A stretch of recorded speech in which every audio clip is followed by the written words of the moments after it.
Pace bene, masih di mea culpa. Di video ini saya mau berbicara tentang 3 persoalan aktual yang menurut saya eksis di Indonesia, di tempat kita berada.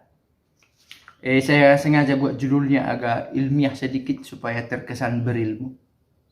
Tetapi maksudnya mau menyatakan penting sekali ini untuk dibahas. Karena benar-benar terjadi menurut saya. Bisa dikoreksi.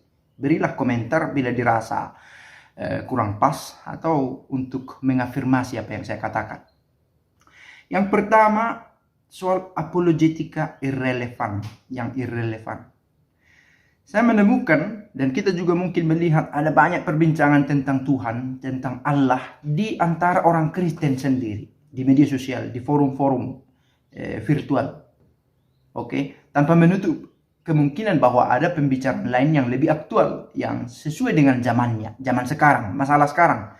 Tetapi banyak perbincangan tentang Allah yang sebenarnya sudah usang, tapi diangkat lagi untuk kepentingan lain. Misalnya soal Allah, oke. Tentang Allah tetap ada misteri. Tentang Allah, yang berkaitan dengan Allah tetap ada sesuatu yang kita tidak ketahui tuntas. Nah, ini dimanfaatkan oleh orang-orang untuk mencari kumpulan, untuk mencari asamblea, perhimpunan. Dan dari perhimpunan, dia mengambil sesuatu. Mudah-mudahan cukup terang maksud saya. Ada yang bermain dengan ilmu-ilmu apologetika. Dengan tujuan untuk mencari dan mencuri perhatian banyak orang. Yang sebenarnya tidak lagi aktual sekarang, tidak relevan lagi. Oke? Itu ibarat, saya spontan berpikir ya soal ini, ibarat tentang handphone sekarang. Masih ada sekelompok orang yang berbicara, oh ternyata kita bisa berkomunikasi dengan satu benda. Itu bukan pernyataan aktual lagi sekarang. Bagaimana supaya komunikasi itu makin canggih, makin maju, makin efektif. Itu yang dibincangkan orang sekarang. 4G, 4.5G, sudah pada level itu. Pakai prosesor apa, brandnya apa, sudah lebih maju, lebih aktual. Tapi apologetika seringkali tidak mendarat, sehingga berbicara tentang Allah persis seperti yang Yesus katakan, orang ini memuji aku dengan mulutnya tapi hatinya jauh dariku. Ada bahaya kita berada dalam situasi itu. Yang kedua, kesalehan formal superficial. Apa maksudnya itu? Saya berbicara tentang cara merayakan iman itu. Ada diskusi yang menurut saya tidak begitu mendesak untuk dibahas. Dua ekstrim, terlalu maju atau terlalu mundur. Ada yang berbicara tentang bahwa harus berbahasa Latin, misalnya itu harus. Itulah Katolik yang benar. Kamilah yang merayakan ini yang benar. Ekstrim. Bukan mau mengatakan itu tidak penting.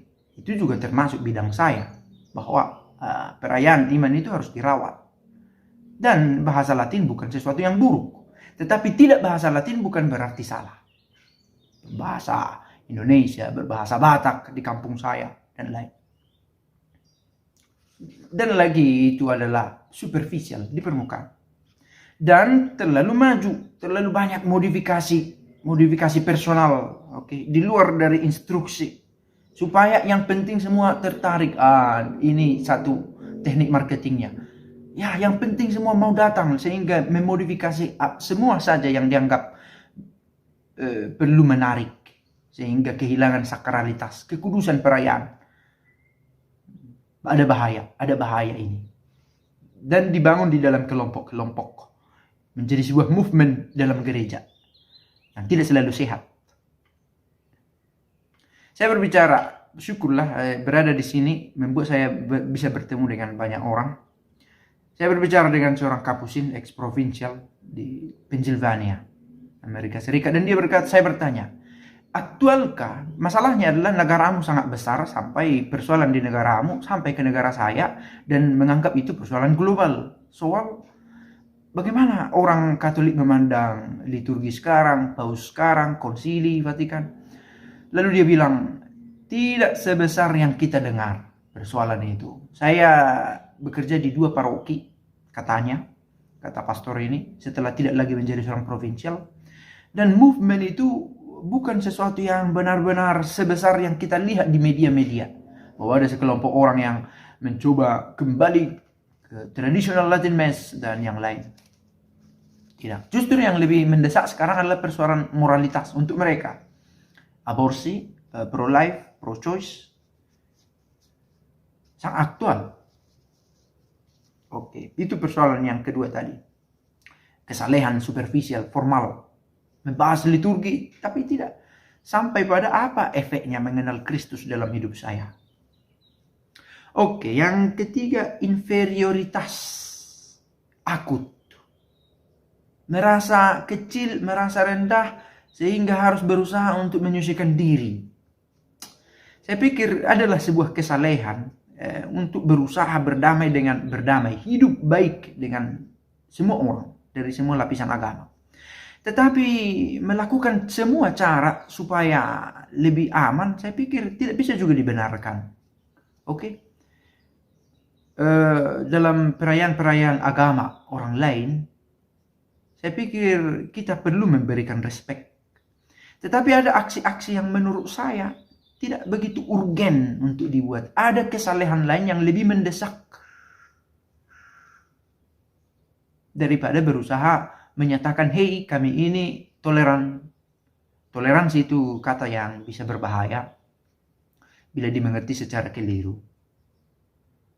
Toleran kita terutama pada kecintaan kita pada Yesus, dan Yesus sendiri mengajarkan kita untuk terbuka, inklusif. Oke? Tetapi tidak mengkerdilkan keyakinan pada Allah yang kita ikuti. Oke? Pada konsep yang kita bangun di dalam gereja. Oke, dalam kali ini bahasanya agak berbelit karena sedikit sensitif. Tetapi mengatakan bukan berarti karena sedikit kita harus terus berusaha meyakinkan orang kami baik, kami tidak berbahaya. Sampai kita melupakan misi utama. Seperti Yesus, misinya option for the poor, option pilihan kepada orang-orang lemah. Oke, saya pikir ini yang saya temukan dalam pikiran saya tentang yang aktual, dan mungkin akan menjadi topik yang terus hidup. Mudah-mudahan saya cukup setia membuat video meskipun belakangan ini agak seret berkurang. Tetapi di atas semua itu, semoga iman akan dalam gereja membantu kita menjalani hidup lebih bergembira, con gioia, dengan sukacita. Pace bene.